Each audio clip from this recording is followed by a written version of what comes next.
লা লিগায় ৩৯ ম্যাচ ধরে অপরাজিত রিয়াল মাদ্রিদ। এক বছর আগে তারা সর্বশেষ ম্যাচটি হেরেছিল নগর প্রতিদ্বন্দ্বী অ্যাটলেটিকো মাদ্রিদের কাছে। সেই ম্যাচ হারার পর কার্লো আনচেলত্তি তার পুরো ট্যাকটিক্সে আনেন বড়সড় কিছু পরিবর্তন। সেই পরিবর্তনের কারণেই পরবর্তীতে তারা লিগে চ্যাম্পিয়ন হয় এবং চ্যাম্পিয়ন্স লিগেও চ্যাম্পিয়ন হয়। এবং এই দুই কম্পিটিশন মিলিয়ে পুরো মৌসুমে গতবার রিয়াল মাদ্রিদ শুধু একটি ম্যাচেই হেরেছিল, সেই অ্যাটলেটিকো মাদ্রিদের বিপক্ষে ম্যাচটি। এক বছর পর আবারও মৌসুমের শুরুতেই মুখোমুখি হতে যাচ্ছে দুই নগর প্রতিদ্বন্দ্বী রিয়াল মাদ্রিদ ও অ্যাটলেটিকো মাদ্রিদ। মেট্রোপলিটনতে হতে যাওয়া এই ম্যাচে কি আবারও রিয়াল মাদ্রিদকে শক উপহার দিতে পারবে অ্যাটলেটিকো মাদ্রিদ? মাদ্রিদ ডার্বি নিয়ে প্যাভিলিয়নের পক্ষ থেকে প্রিভিউ করব আমি কিরো আদনান আহমেদ। চলুন প্রথমেই দেখে নেওয়া যায় দুই দলের সাম্প্রতিক ফর্মটা কেমন। লিগে অ্যাটলেটিকো মাদ্রিদ তাদের সর্বশেষ ৫ ম্যাচের মধ্যে ৩টিতে জয় পেয়েছে, ২টিতে পেয়েছে ড্র। এছাড়া লিগে সার্বিকভাবে তারা ৭ ম্যাচ খেলেছে, যার মধ্যে ৪টিতে জয়, ৩টিতে ড্র, টোটাল ১৫ পয়েন্ট। এদিকে রিয়াল মাদ্রিদ লিগে তাদের সর্বশেষ ৫ ম্যাচের মধ্যে ৪টিতে জয় পেয়েছে, ১টিতে ড্র। এবং লিগ টেবিলে তারা অ্যাটলেটিকো মাদ্রিদের ঠিক উপরে অবস্থান করছে। ৭ ম্যাচে তাদের পয়েন্ট ১৭, তারা ৫টি ম্যাচে জয় তুলেছে, ২টিতে ড্র করেছে। রিয়াল মাদ্রিদ ও অ্যাটলেটিকো মাদ্রিদের মধ্যকার রাইভালরি প্রায় ১০০ বছরের পুরনো। তারা এখন পর্যন্ত মোট ২৩৬টি কম্পিটিটিভ ম্যাচ খেলেছে, যার মধ্যে অবশ্যই ভালো ব্যবধানে এগিয়ে আছে Real Madrid. Real Madrid obviously সেই শুরু থেকেই স্পেনের সবচেয়ে বড় ক্লাবগুলোর একটি, বলতে পারেন স্পেনের সবচেয়ে বড় ক্লাবই তারা ঐতিহাসিকভাবে। বাট সাম্প্রতিক সময়ে এই দুই দলের মধ্যকার প্রতিদ্বন্দ্বিতা বেশ জমে উঠেছে। অ্যাটলেটিকো মাদ্রিদ তাদের হোমে গত ৬ ম্যাচের মধ্যে মাত্র একটিতে হেরেছে রিয়াল মাদ্রিদের বিপক্ষে। আমরা যদি গত মৌসুমের দিকে তাকাই, গত মৌসুমে টোটাল 4টি ডার্বি হয়েছে, লা লিগায় 2টি, কোপা দেল রেতে 1টি এবং স্প্যানিশ সুপার কাপে 1টি। সো এই 4টি ডার্বির মধ্যে রিয়াল মাদ্রিদ মাত্র একটিতে জয় পেয়েছে, সেটি ছিল সুপার কাপের সেমিফাইনাল। এবং সেখানেও রিয়াল মাদ্রিদ কিন্তু নির্ধারিত সময়ে জয় পায়নি, তারা অতিরিক্ত সময়ে গিয়ে ৫-৩ গোলের জয় তুলেছিল। এছাড়া 4 ম্যাচের মধ্যে গত মৌসুমে 4টি ডার্বির মধ্যে 2টিতেই জয় পেয়েছিল অ্যাটলেটিকো মাদ্রিদ, আরেকটি ডার্বি ড্র হয়েছিল। সো বলতে পারেন এই মুহূর্তে লিগে এবং স্পেনে সার্বিকভাবে রিয়ালের সবচেয়ে বড় কম্পিটিটর হয়তো অ্যাটলেটিকো মাদ্রিদেই। টিম নিউজ, প্রথমে রিয়াল মাদ্রিদের জন্য একটি বড় ব্লো, কারণ কিলিয়ান এমবাপে, তাদের স্টার সাইনিং কিলিয়ান এমবাপে এই ম্যাচে থাকতে পারছেন না ইনজুরির জন্য। এছাড়া রিয়াল মাদ্রিদের আরও বেশ কয়েকটি ইনজুরি ইস্যু আছে। কামাভিঙ্গা, ব্রাহিম ডিয়াস, সেবায়োস এবং ডেভিড আলাবা এই কয়জন আগে থেকেই ইনজুর্ড ছিলেন, সো তারাও এই ম্যাচে থাকছেন না।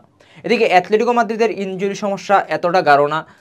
সেজার আস্পিলিকুয়েতা গত ম্যাচে ইনজুর্ড হয়েছেন, সো তিনি এই ম্যাচে নিশ্চিতভাবেই থাকছেন না। এছাড়া আরেকটি ইনজুরি রয়েছে তাদের, পাবলো বারিওস, তাদের ইয়ং মিডফিল্ডার, তিনিও থাকছেন না। সো দুই দলের লাইন আপটা কেমন হবে আমরা এই মৌসুমে দেখছি।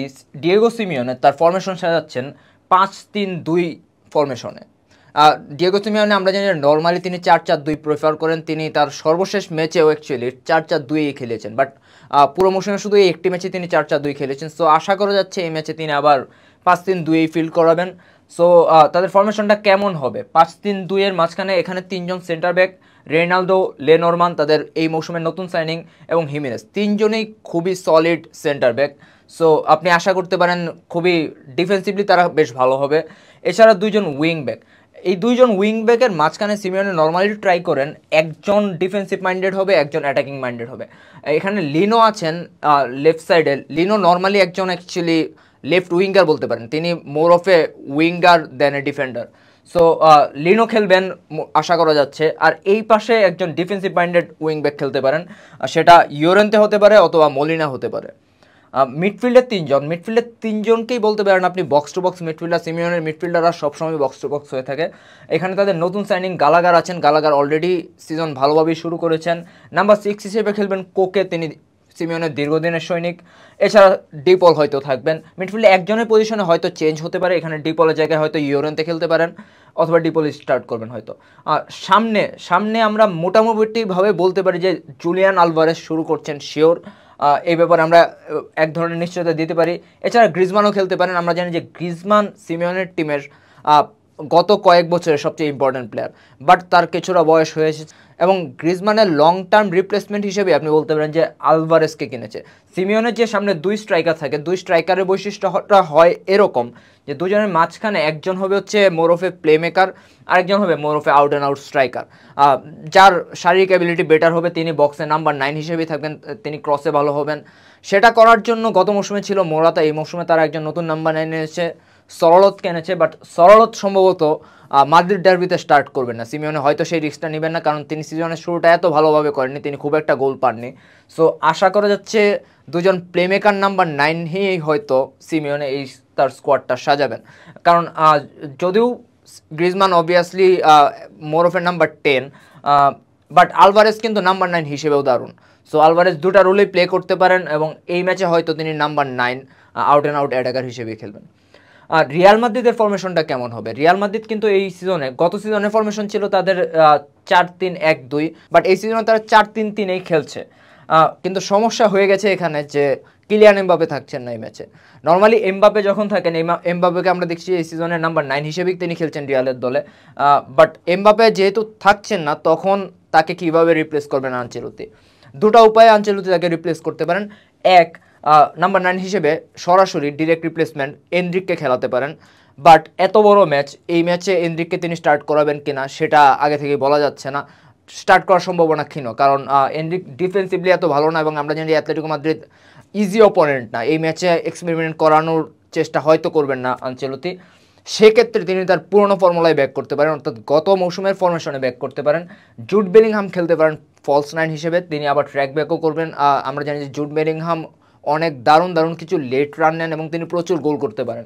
এই সিজনে যদিও তাকে মিডফিল্ডেই খেলাচ্ছে আজকের ম্যাচের আগ পর্যন্ত, বাট এই ম্যাচে হয়তো তিনি আবার সেই ফলস 9 পজিশনে ব্যাক করতে পারেন।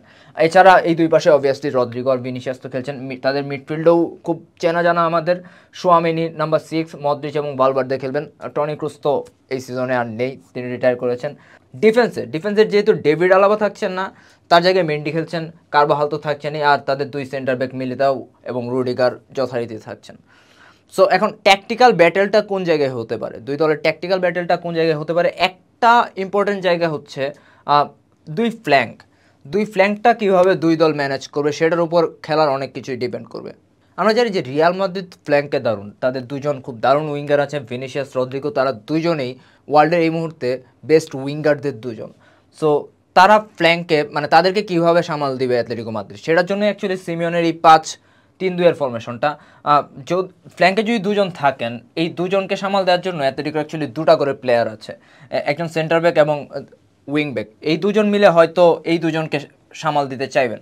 সেক্ষেত্রে এদেরকে সাপোর্ট দেওয়ার জন্য রিয়াল মাদ্রিদের দুই ফুলব্যাককেও ভালো উপরে উঠতে হবে। তাদের দুই ফুলব্যাক যদি উপরে ওঠে, এখানে ভয়টা হচ্ছে যে সেক্ষেত্রে অ্যাটলেটিকো মাদ্রিদের কাউন্টারের চান্সটা অনেক বেড়ে যায়। বাট এখানে ক্যাচ হচ্ছে যে অ্যাটলেটিকো মাদ্রিদ কিন্তু উইঙ্গার খেলে যাচ্ছে না, তাদের কিন্তু কোনো ট্রেডিশনাল উইঙ্গার নেই। সো গ্রিজমান বা আলভারেজ যেই খেলুক না কেন, তারা কি উইংয়ে যাবে নাকি তারা সরাসরি অ্যাটাক করার ট্রাই করবে মাঝখান দিয়েই? তারা প্রবাবলি উইংয়ের দিকে যাবে না। So Atletico Madrid, Real Madrid চেষ্টা করবে আমার ধারণা যে তারা এই দুইজনকে বেশ উপরে ওঠার ট্রাই করবে। যদি রিয়াল মাদ্রিদ অ্যাটাকিং খেলার চেষ্টা করে, যদিও অ্যাটলেটিকো মাদ্রিদের বিপক্ষে এই ট্যাকটিক্সটা খুব একটা কাজ করে না, কারণ আমরা জানি অ্যাটলেটিকো মাদ্রিদ বরাবরই কাউন্টারে বেশ দারুণ। এখন কাউন্টারের ক্ষেত্রে অ্যাটলেটিকোর প্রবলেমটা হচ্ছে যে কাউন্টারে আপনার ফাস্ট, খুবই কুইক ফরওয়ার্ড দরকার। অ্যাটলেটিকো মাদ্রিদের যে দুজন ফরওয়ার্ড রয়েছেন, দুজনের কেউই কিন্তু তাদের পেস কিন্তু এতটা ভালো না। সো সিমিওনে কি অ্যাকচুয়ালি কাউন্টার নির্ভর ট্যাকটিক্স সাজাবেন? সেটা সাজানোর সম্ভাবনা কম, যদিও এই মৌসুমে তারা টোটাল 8টি ম্যাচ খেলেছে, তার মাঝখানে 4টি ম্যাচেই তাদের পজিশন ছিল অপোনেন্টের চেয়ে কম, 4টি ম্যাচে কম, তার 4টি ম্যাচে বেশি। সো মোটামুটি একটা ব্যালেন্স দেখতে পাচ্ছি যে সিমিওনের খেলায়। নর্মালি এটা আমরা দেখি না, সিমিওনের নর্মালি কাউন্টার অ্যাটাক নির্ভর হন, খুব বেশি ডিফেন্সিভ হয়ে থাকেন। আগে তার বদনাম ছিল এটা, বাট ইদানিংকালে গত কয়েক মৌসুম ধরে দেখছি আমরা অ্যাটাক এবং ডিফেন্সের মাঝখানে খুব সুন্দর একটা ভারসাম্য তিনি তৈরি করতে পেরেছেন। বাট কাউন্টারে যদি অ্যাটলেটিকো মাদ্রিদ রিয়ালকে টার্গেট করে, যদি এই দুই ফুলব্যাক, আমরা জানি যে অ্যাটলেটিকো মাদ্রিদের দুই উইংব্যাকই কিন্তু বক্স টু বক্স খেলবেন। সো এই দুই উইংব্যাককে দিয়েই অ্যাকচুয়ালি কাউন্টারে অ্যাটাকটা মানে তাদের মূল থ্রেটটা ক্রিয়েট করতে হবে। সেক্ষেত্রে তাদেরকে কীভাবে সামাল দেবে রিয়াল মাদ্রিদ? এক্ষেত্রে আমরা জানি যে গত মৌসুমে এই ব্যাপারটা এক্সপোজ করেছিল, রিয়াল মাদ্রিদ যে ফ্ল্যাঙ্কে দুর্বল সেটা এক্সপোজ করেছিল অ্যাকচুয়ালি অ্যাটলেটিকো মাদ্রিদেই। তারা ডার্বিতে 3-1 জয় পায় এবং 3-1 মানে এর মাঝখানে তারা ফ্ল্যাঙ্ক থেকে অনেকগুলো ক্রস করে, যেই ক্রসগুলো অ্যাকচুয়ালি রিয়াল মাদ্রিদের ডিফেন্ডাররা সামাল দিতে পারেননি, যে কারণে সেই ম্যাচে সহজ জয় পায় অ্যাটলেটিকো মাদ্রিদ। সো সেটা সামাল দেওয়ার জন্য পরে আনচেলত্তি কী করেন, তিনি তার ডিফেন্সিভ ফরমেশনটা কিছুটা চেঞ্জ করেন। এই নতুন ফরমেশনে ডিফেন্সিভলি যখন তারা বল হারানোর পর এখানে জুড বেলিংহাম চলে যান এই ফ্ল্যাঙ্কে, এই ফ্ল্যাঙ্ক দিয়ে অবভিয়াসলি এই ফ্ল্যাঙ্কে যে উইঙ্গার রয়েছেন তিনিও ট্র্যাক ব্যাক করবেন, তার সাথে হচ্ছে জুড বেলিংহামও ট্র্যাক ব্যাক করে। আর এই পাশে ভালভার্দে থাকেন, ভালভার্দে এবং রদ্রিগো এই দুজন হচ্ছে এই পাশে ট্র্যাক ব্যাক করে থাকেন, যাতে করে দুই ফ্ল্যাঙ্কে এক ধরনের ডিফেন্সিভ ভরসা পায়, এক ধরনের ডিফেন্সিভ ব্ল্যাঙ্কেট পায় রিয়াল মাদ্রিদ। সো এই ম্যাচে হয়তো একই রকম ডিফেন্সিভ ফরমেশন সাজানোর চেষ্টা করবেন আনচেলত্তি। বাট এখনই ট্যাকটিক্যাল ব্যাটেলটা কতটা গাঢ় হবে সেটা বলা যাচ্ছে না। এই দুই টিমেই কিন্তু বেশ সারপ্রাইজিং, মানে তারা যে কোনো সারপ্রাইজ উপহার দিতে পারে। গত মৌসুমে যখন অ্যাটলেটিকো মাদ্রিদ তাদের রিয়ালের বিপক্ষে 3-1 গোলের জয় পেয়েছে, কেউই এক্সপেক্ট করেনি যে তারা এরকম খেলবে। অ্যান্ড রিয়াল মাদ্রিদ যে এরপর টানা একটা আনবিটেন রান নিয়েছে সেটাও কেউ এক্সপেক্ট করেনি। 3-1 জয়ের সময় অ্যাটলেটিকো মাদ্রিদ বেশ কিছু উইক এরিয়ায় তাদের এক্সপোজ করেছিল, যে সবগুলোই পরে কভার করেন আনচেলত্তি, যে কারণে তারা সেরকম একটা অপরাজিত যাত্রা করতে পারে। বাট এই ম্যাচে কি হবে সেটা এখনই বলা যাচ্ছে না, খুবই হাড্ডাহাড্ডি লড়াই হতে পারে, আবার 1-0 গোলের ম্যাচও হতে পারে। সো দেখা যাক কি হয়। বাট একটা কথা বলতেই হবে যে সাম্প্রতিক সময় অ্যাটলিস্ট গত মৌসুমে রিয়াল মাদ্রিদের বিপক্ষে টো টু টো যদি কোনো দল লড়াই করে থাকে পুরো ইউরোপে, তার একটা হবে হয়তো ম্যানচেস্টার সিটি আর একটা হচ্ছে অ্যাটলেটিকো মাদ্রিদ। সো এই ম্যাচেও অ্যাটলেটিকো মাদ্রিদকে ছোটো করে দেখার কোনো কারণই নেই, এবং এই ম্যাচটা হতে যাচ্ছে অ্যাটলেটিকো মাদ্রিদের মাঠে। সো আমার কাছে মনে হচ্ছে যে এই ম্যাচে এখন পর্যন্ত অ্যাটলেটিকো মাদ্রিদই বেশি ফেভারিট, কারণ যেহেতু কিলিয়ান এমবাপ্পে থাকবেন না এবং রিয়াল কিছুটা ব্যাকফুটে রয়েছে, হোম অ্যাডভান্টেজটা কাজে লাগাতে চাইবেন অবশ্যই ডিয়েগো সিমোনে। এই ম্যাচের রেজাল্টের উপর টেবিলেও কিন্তু একটা বড়সড় চেঞ্জ আসবে, কারণ আমরা জানি যে বার্সেলোনা অলরেডি 7 ম্যাচে তারা 21 পয়েন্ট তুলে ফেলেছে, তাদের 4 পয়েন্ট নিচে আছে রিয়াল মাদ্রিদ এবং তাদেরও 2 পয়েন্ট নিচে, অর্থাৎ বার্সার সাথে 6 পয়েন্টের ব্যবধানে আছে Atletico Madrid. So Atletico Madrid যদি এই ম্যাচ হারে, বার্সার সাথে তাদের ব্যবধানটা হয়ে যাবে 9 পয়েন্টের। সেটা অ্যাটলেটিকো মাদ্রিদ চাইবে না, তারা মৌসুমের শুরুতেই এক করতে টাইটেল রেস থেকে আউট হয়ে যাবে। অ্যান্ড যদি অ্যাটলেটিকো মাদ্রিদ জিতে রিয়ালের বিপক্ষে, তাহলে আবার তারা রিয়ালকে টপকে 2-এ উঠে যাবে। সো দেখার মতো একটি কন্টেস্টই হতে যাচ্ছে। আপনার প্রেডিকশন কি জানিয়ে যাবেন। ম্যাচের পরে এই ম্যাচের ট্যাকটিক্যাল অ্যানালাইসিস নিয়ে আপনাদের সামনে আবার হাজির হয়ে যাব। তার আগ পর্যন্ত সবাই ভালো থাকবেন।